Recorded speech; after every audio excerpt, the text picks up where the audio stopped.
politics is often understood to be the realm of the divisive, the chaotic, the frustrating.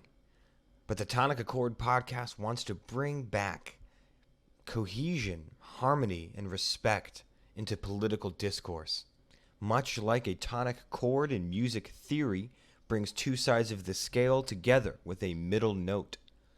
So forget playing for the left or playing for the right. Forget having a team or a side. And focus on what brings us together, our respect for each other and our humanity when talking about politics.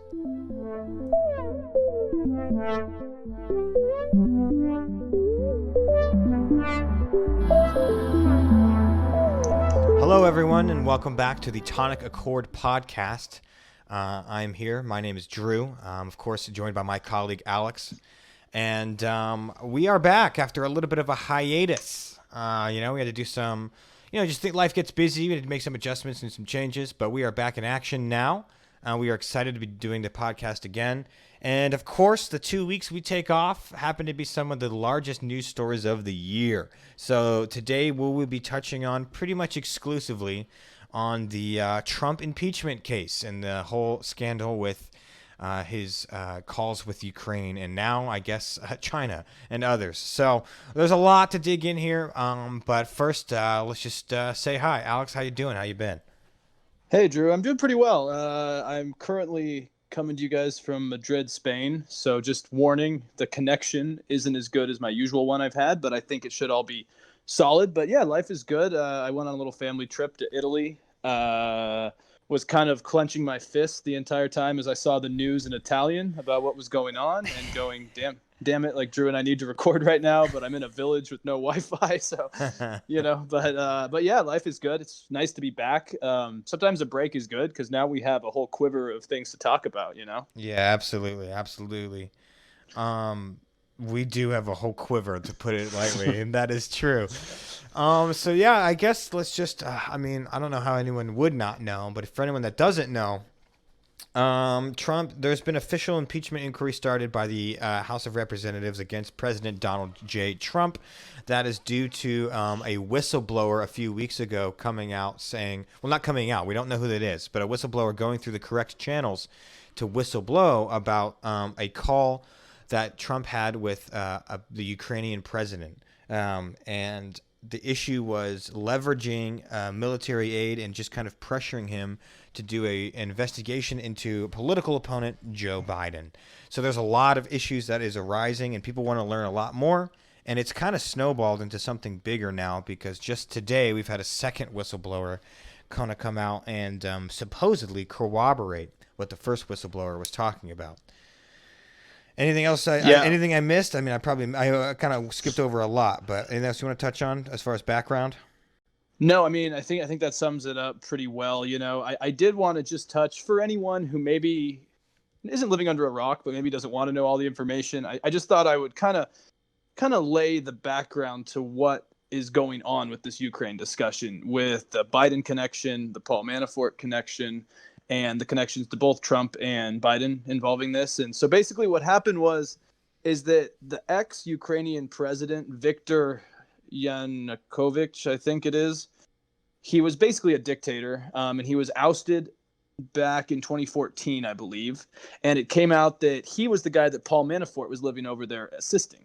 And so it all kind of comes full circle back to this Paul Manafort link. And so basically during this time, Hunter Biden joined the board of a Ukrainian energy company called Burisma Holdings, and it was owned by an oligarch named Zlochevsky. Sorry, I'm going to butcher these strong Slavic names here. But then basically what happened is a probe was put in to investigate corruption after the ex-president stepped down.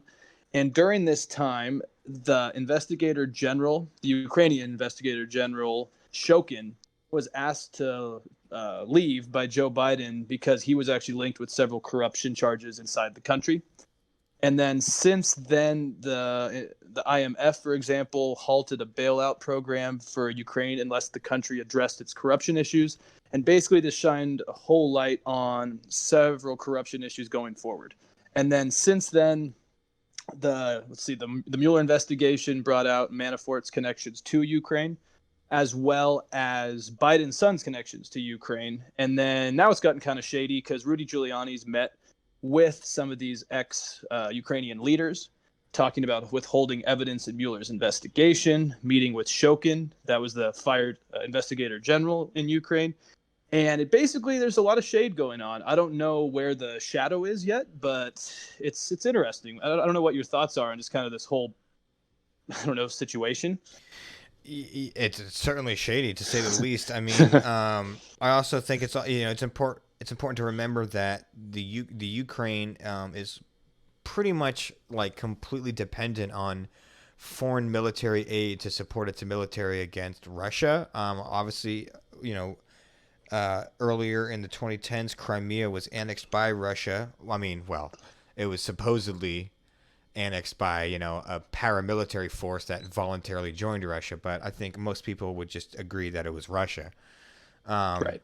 And so Russia and Ukraine are kind of at odds often, and the U.S. supports Ukraine with hundreds of millions of dollars in military aid. So that's kind of one of the things that people are arguing as part of like the deal, right? Because the U.S. was withholding military aid earlier this year.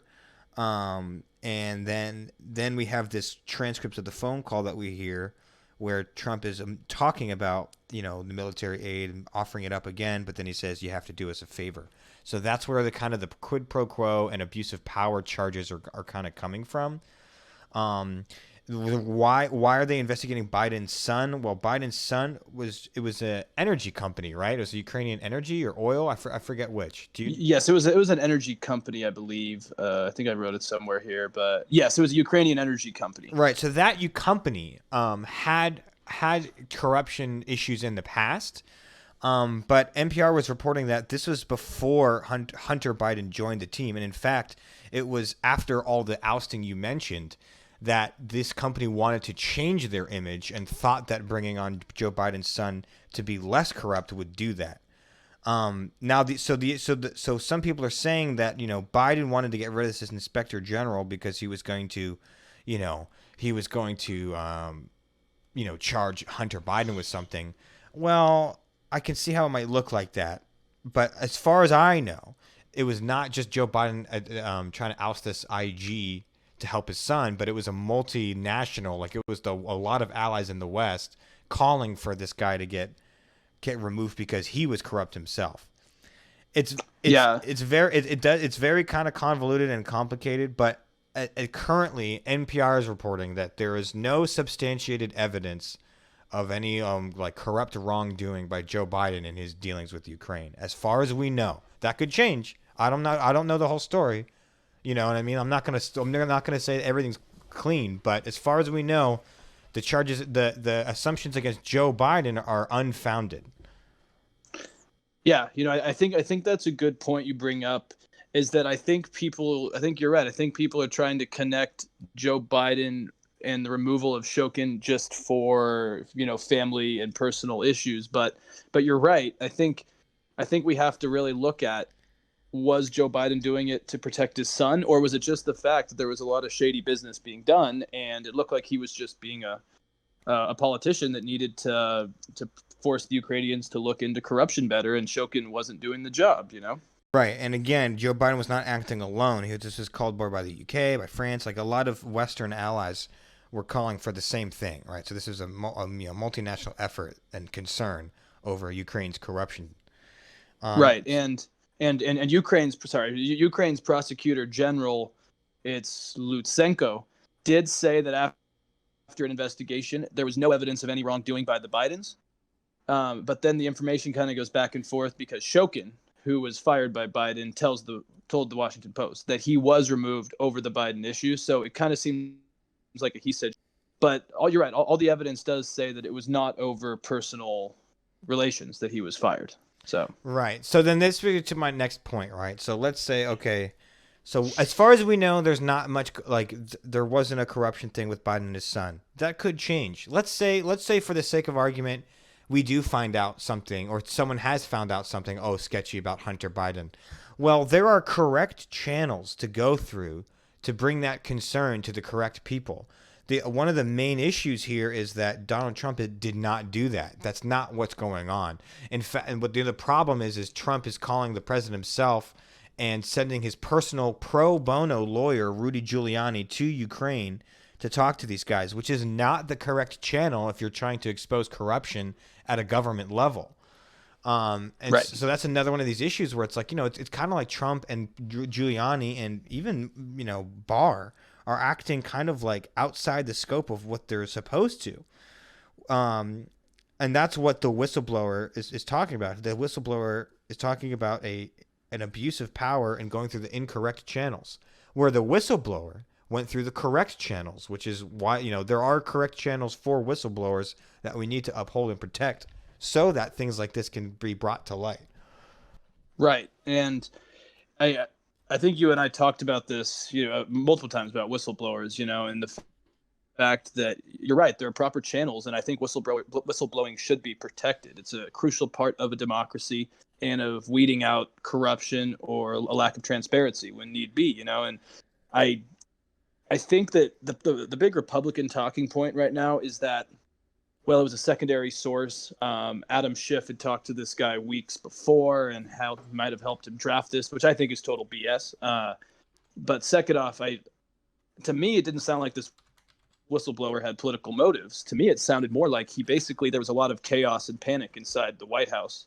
And I don't think he was the only one thinking this. You know what I mean? Even if he didn't hear it as a firsthand source, he must have heard it from numerous other sources close to it, if it was probably the most talked about issue in the White House.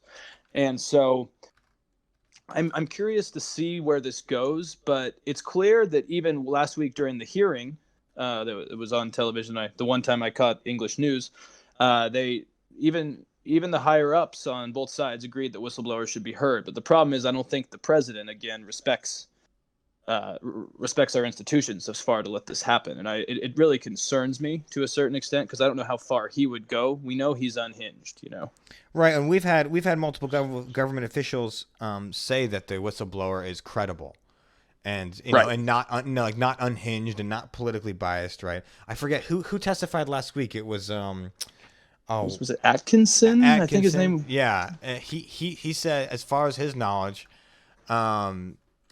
he knew that the whistleblower was credible and worth listening to. Right.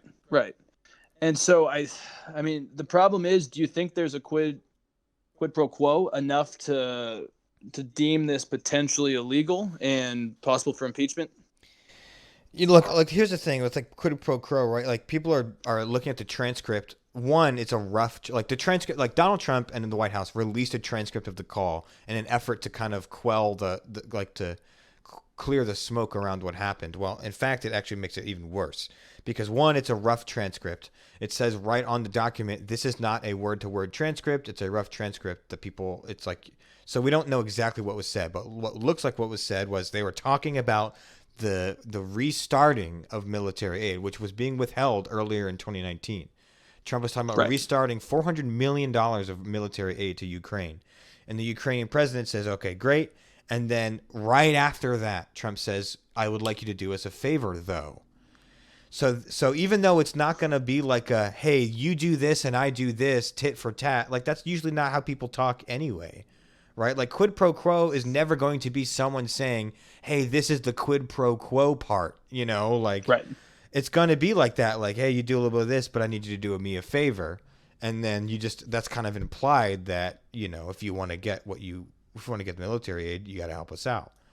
I think it is. I think it's right. It's right on that line, and I think that it's pretty easy to argue it's an abuse of power, and it's pressuring. Right, it's pressuring a foreign leader to be involved in our elections.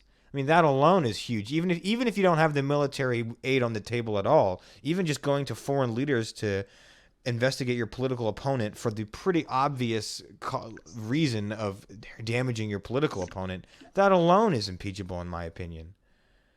I agree. I completely agree. I think you're right because it one could be illegal, but it also is just not the moral prerogative of an administration. It's especially a country that is so dependent on us, to kind of put them against a corner, back against a wall with this is just, it's not right, you know. And before we go on, I just wanted to correct, it was not Atkinson who testified. I just looked at the paper. It was Joseph McGuire. Oh, right. Right. Yeah. So stand corrected there. And I just wanted to step back for anyone who doesn't know or needs a refresher. Online, quid pro quo indicates that an item or a service has been traded in return for something of value, or equity of the transaction is in question. A contract must involve consideration. That is, the exchange of something of value for something else of value.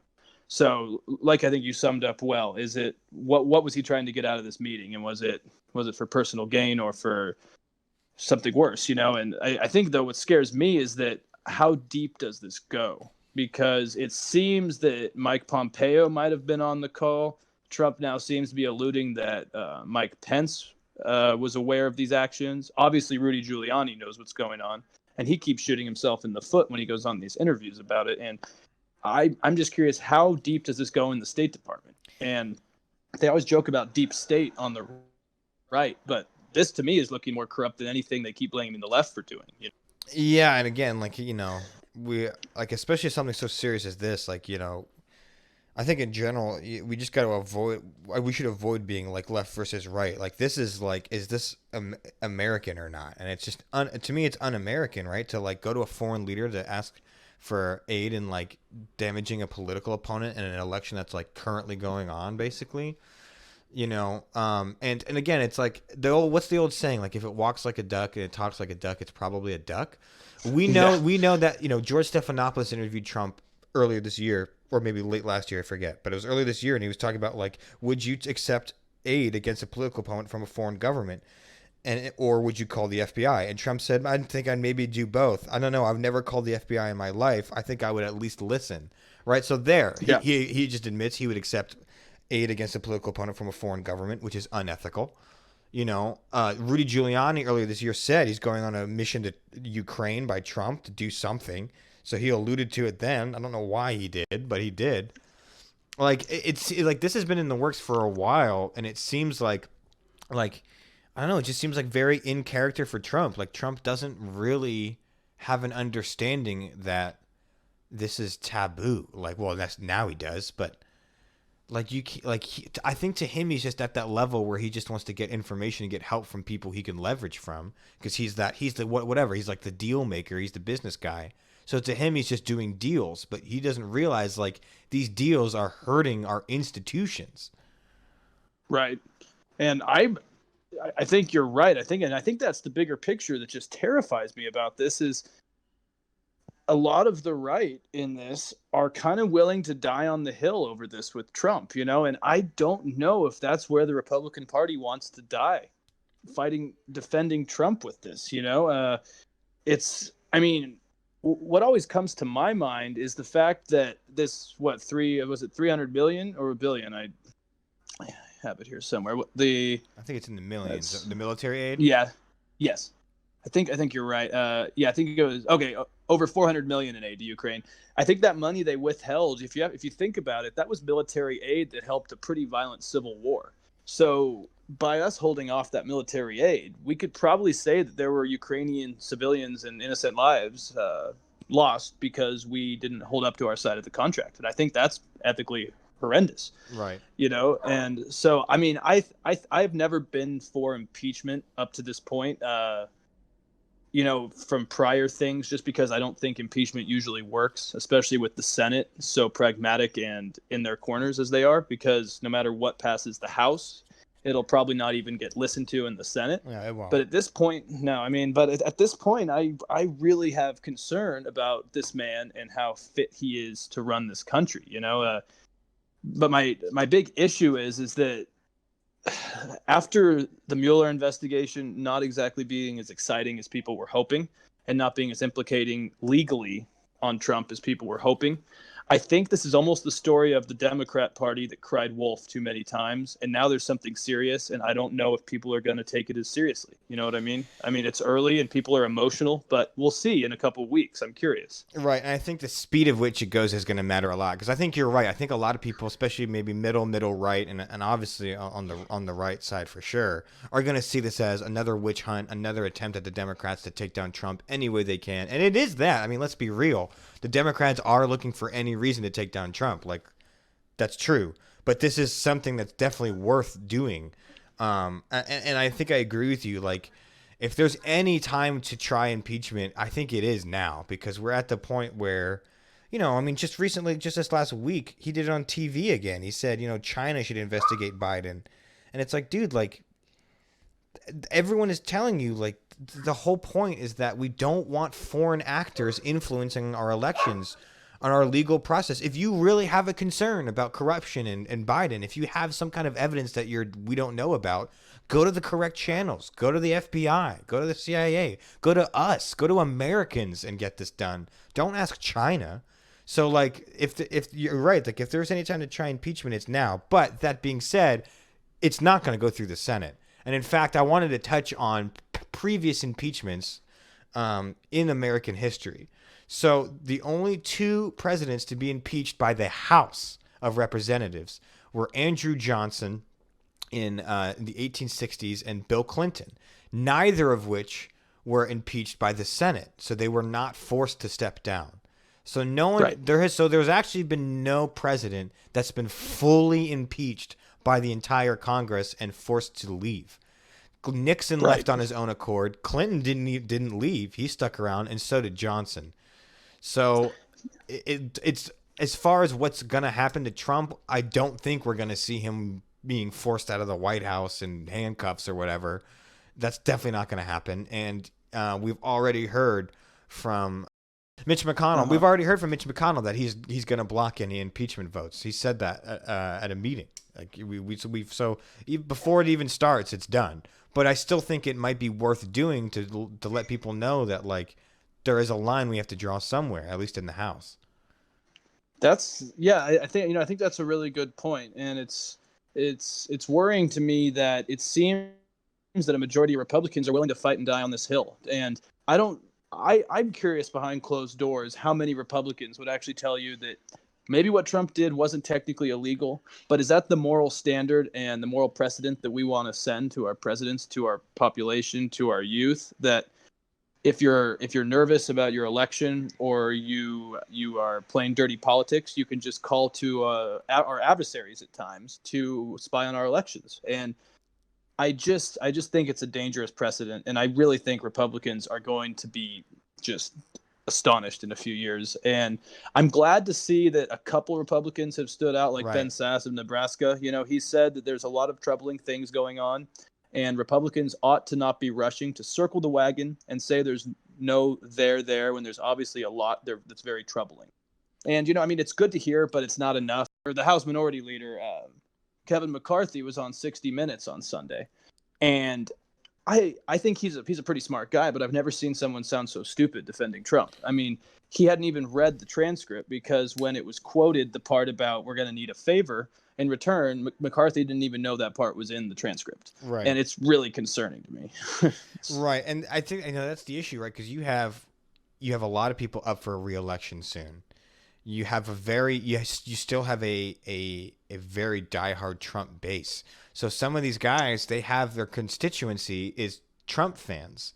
So even though they might personally be like, this guy is off the rails and he's endangering our national security. Like, let's be real, that's what's happening. If you have foreign leaders investigating politicians and investigating and meddling in our elections, that's national security threat. So they might have their own concerns, but their constituency is pro-Trump and they don't want to lose.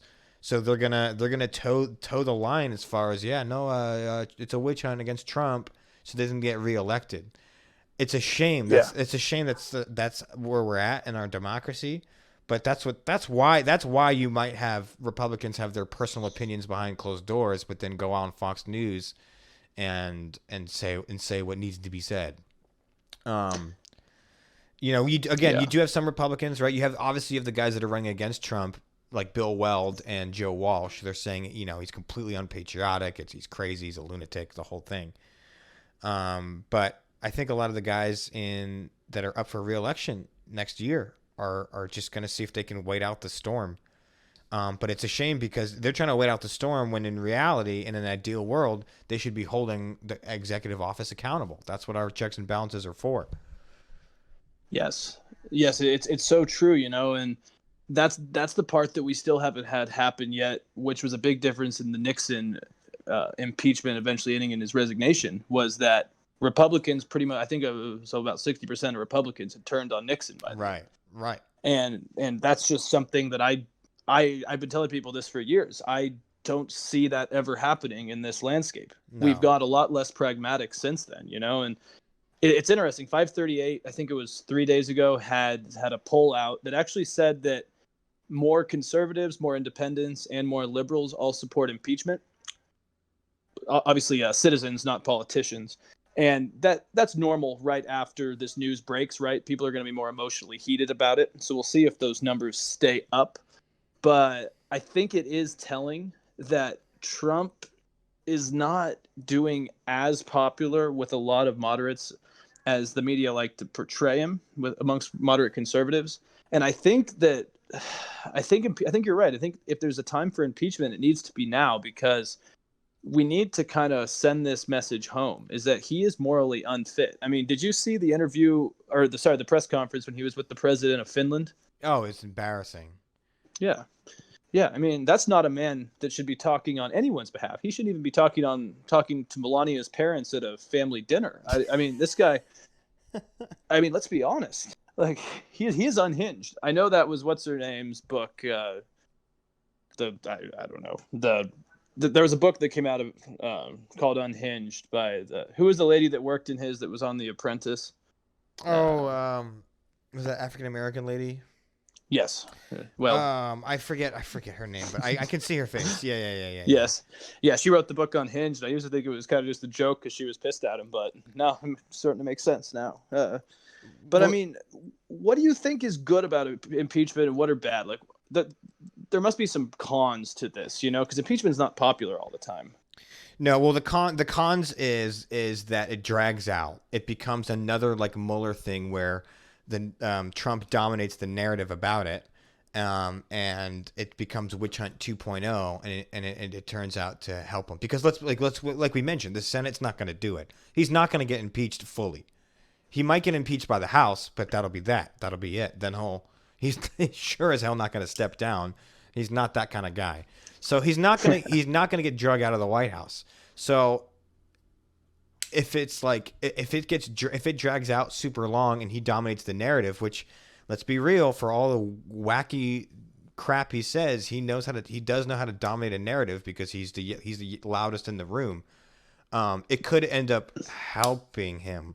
I don't see it though as a huge shift. I think it's going to invigorate his base, right? I think his base will be more louder than ever, which is somewhat concerning at some points. But I don't see a lot of moderates switching over.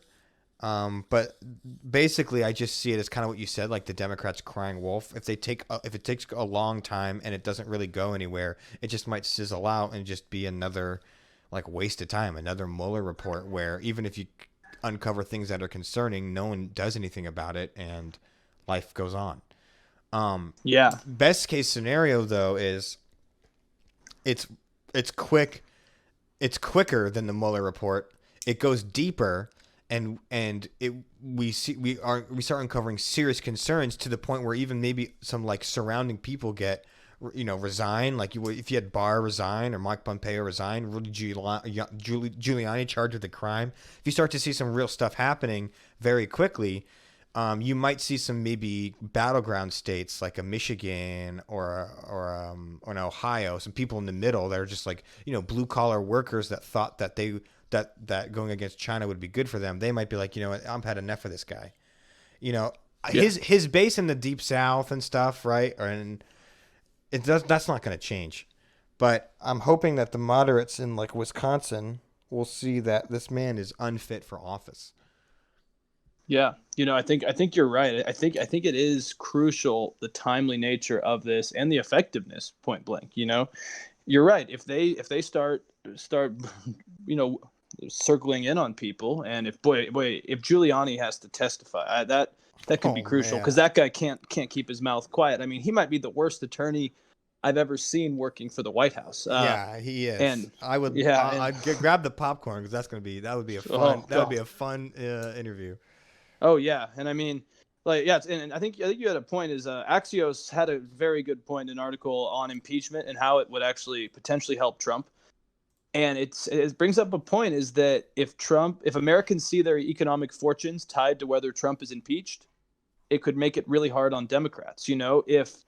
Um, if the economy is still doing well, historically low unemployment and high stock gains, and Democrats are doing a costly impeachment, it would be a great way for him to lead the narrative again. And that's again why I still don't know if I'm for impeachment, because you're right, it's not going to get into the Senate. It's so close to 2020, and unfortunately, it's probably only going to bring a lot of the revelations we already have. I could stand to be wrong, but I just don't know if it's still politically smart for Democrats. Yeah, and well, obviously Nancy Pelosi was concerned about that for years, right? With the Mueller investigation, people have been calling for impeachment for a while for various reasons. And Nancy Pelosi, who love her or hate her, she is a cunning political operative. Yes. She understood. She understood that like we can't just dive into this because it will make us look bad. The fact that she is now at the point where it's like, yeah, we're gonna actually do this. It tells me that maybe the Democratic strategy is realizing that there's no better time, and maybe they can pull out a victory out of this somehow. We'll Right. see. We'll see.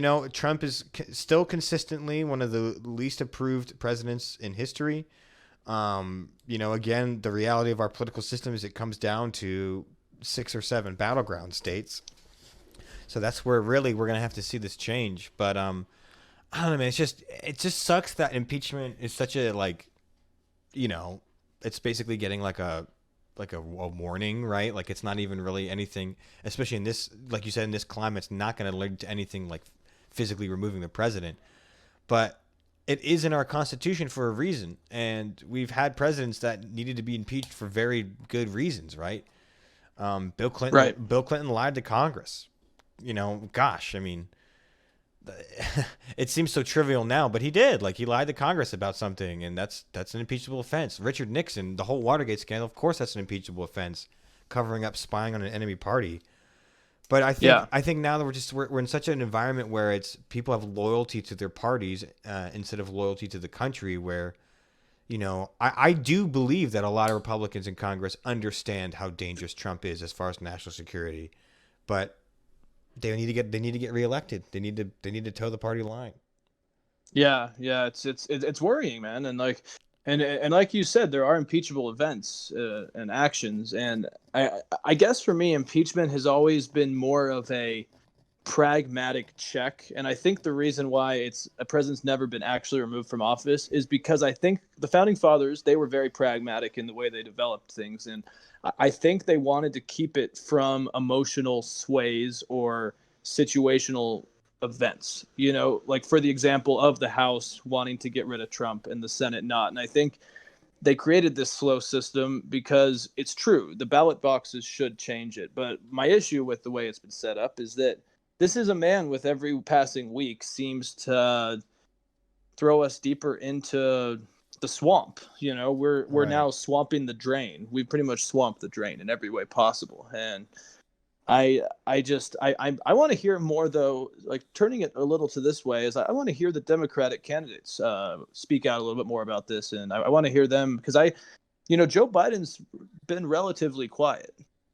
Yeah, well, I also think he, because he understand. I think because he's been implicated in things, and him and his son's names come up so much.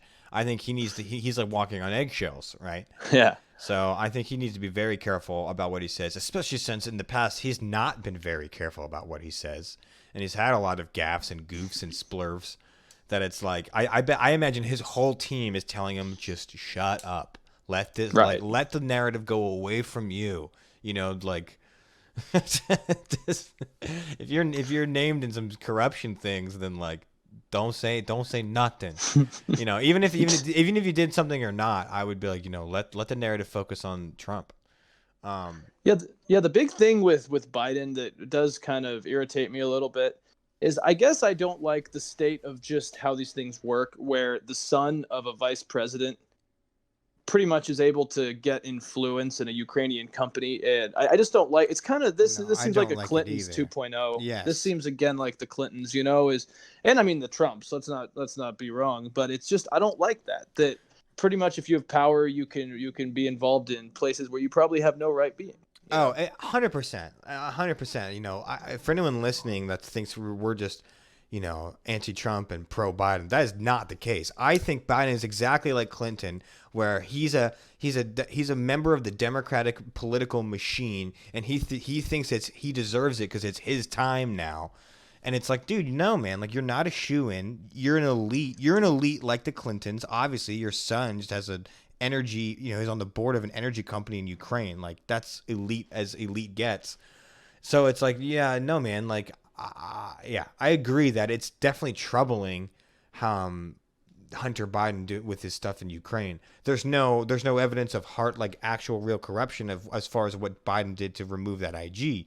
But it does rest uneasily in my stomach. You know what I mean? Like I agree that it doesn't make me feel good about Biden.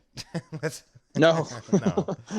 not at all. And you're right. And I think that's why Trump could easily dominate this narrative for Yes. his gains because again, it's the swamp, it's the establishment, it's the global elitists running around the globe controlling business affairs, And I mean, I listened to a little conservative talk radio, and that's pretty much how they've all spend this is that Joe Biden's doing Hunter Biden's doing illegal activity, which it was not proven, so that is fake. But it does look shady, especially if you're a working white voter from the Midwest who's told that Joe Biden's the better for you when he's running around the world making money. Yeah, I don't know. it hurts his like Uncle Joe image, right? Like, oh, Uncle Joe, like he just lives down the street and he has barbecues. Like, no, man, like he's got his son working in energy companies in Ukraine. They got money all over the world. Yeah, he like people are right that Joe Biden is an establishment elite doing establishment elite things. The only issue is that Trump is also an establishment elite, right? Maybe not establishment, but he's an elite doing the same sketchy things. So it's just hypocritical when Trump is like, go after Biden for doing all this stuff. Like, dude, you do that all the time.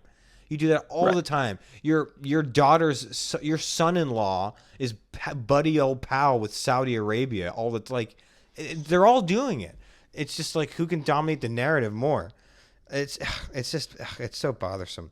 Yeah, no, but I definitely think that Biden's image is not looking good either. And frankly, I hope he does not get the nomination because then I fear another Hillary Clinton, where it just be an establishment Democrat with no real message or soul, thinking that they can just coast. That'll fail. It'll fail.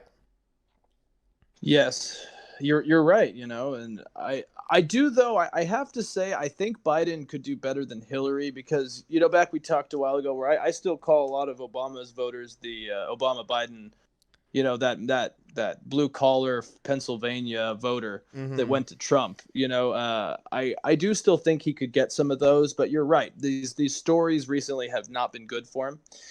I just again, and unless this impeachment inquiry gets deeper, faster, and more excessive, I would almost say not excessive in terms of maybe reaching for straws, but in the actual resources into it. I don't really see anyone beating Trump still. And I know that's not a popular opinion, but he's not. This isn't hurting his base. This isn't hurting the Republicans. It's just causing more chaos amongst the Democratic side in some ways. Yeah, yeah, it's true. I mean, his base is stronger than ever, I think, now, which is, just the troublesome, but that's the way it goes. I mean, he's good at holding his base. Um, Again, like we mentioned it earlier, but it's just going to come down to some battleground states, and I wonder if it's affecting those. I'd love to take a look at in a few weeks some some pollings in like Michigan, Ohio, Pennsylvania, Florida to see what other people are thinking of it. But bringing back to where I talk about the extent of this scandal, a second whistleblower has just been announced basically today, earlier this morning, that says that apparently has firsthand knowledge that corroborates the original whistleblowers' information, and so it does seem like it's the trench is getting deeper, and Yeah. so ABC News, a second whistleblower comes forward after speaking to the investigative general attorney.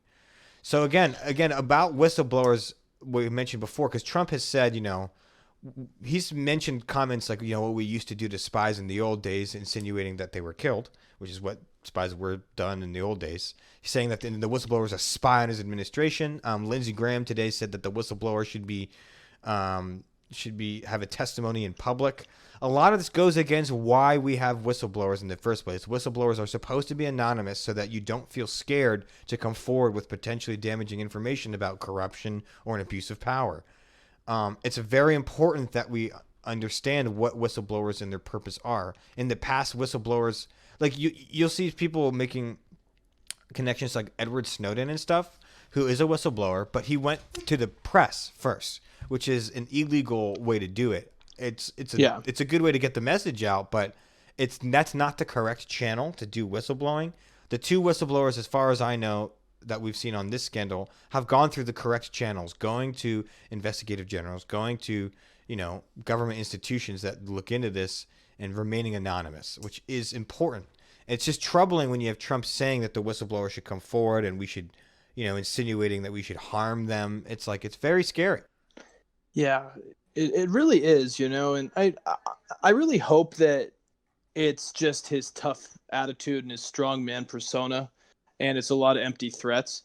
But I think it is more scary when you have guys like Lindsey Graham that are directly okay with this. Lindsey Graham heard nothing wrong with this transcript. They want to, they pretty much want to shed light on a whistleblower. And you're right, that's so anti what a whistleblower is supposed to stand for. But to me, I don't know, a whistleblower has always been politically popular with the other side, whoever it is. Absolutely. I mean, when Edward Snowden came out, I know the Obama administration wasn't too fond of him.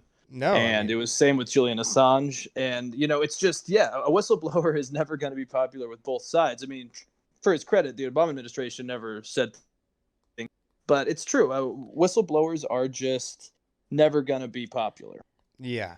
Yeah, I mean, you're right. Obama never insinuated killing Edward Snowden, but Edward Snowden can never set foot in the United States again. He's currently living in hiding in Russia somewhere, tweeting about stuff. But no, you're right. But again, Edward Snowden went through the illegal channels. Now we can debate the ethics of that because I believe Edward Snowden did the right thing, whistleblowing about the NSA and the spying. But the reason he's not being treated the same as the reason the current whistleblowers are being treated differently than Snowden is because Snowden leaked to the press. These whistleblowers are not leakers, right? The same thing with James Comey, right? So the same with James Comey, when people talk about James Comey leaking James Comey, he did do the incorrect path by leaking that stuff to the press. He thought because he thought it was going to get buried, but that's a different discussion. He went to the press, which is not correct channel. These whistleblowers, as far as I know, have been going through the correct channels. That's why they're not being treated like Edward Snowden. That's why they're, remaining anonymous, and that's why they should. It's a really good point you have there, and I mean, a really scary thing to me too is that on September 27th, let's see, more than 300 former U.S. national security and foreign policy officials signed a statement supporting impeachment. And so, like you said, these two whistleblowers now that have come out, they're not hacks, they're not leakers, they are people that went through the proper channels that, from the way it seems, are working inside of the national security and foreign policy departments, and they heard something that really terrified them. And we have to remember these are from a Trump-appointed administration, right? These are not just some Democrat, deep state, whatever, blah, blah, blah people. These are people that are working for the Trump administration and have the guts to speak out against it, which I think is great. And I mean, on this second whistleblower, I'm happy this has come out because this is someone who had a direct,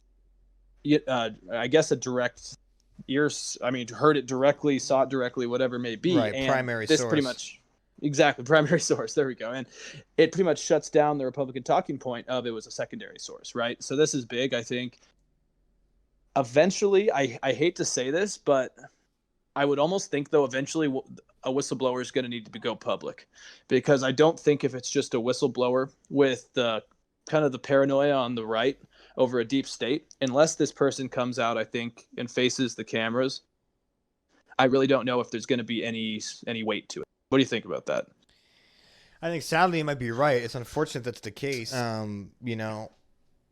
It's obvious that the intelligence community is like, no, we need to do it the correct way, keep this anonymous and everything. But the intelligence community isn't what elects people, right? The intelligence community can have their own opinions and stuff, but it doesn't matter.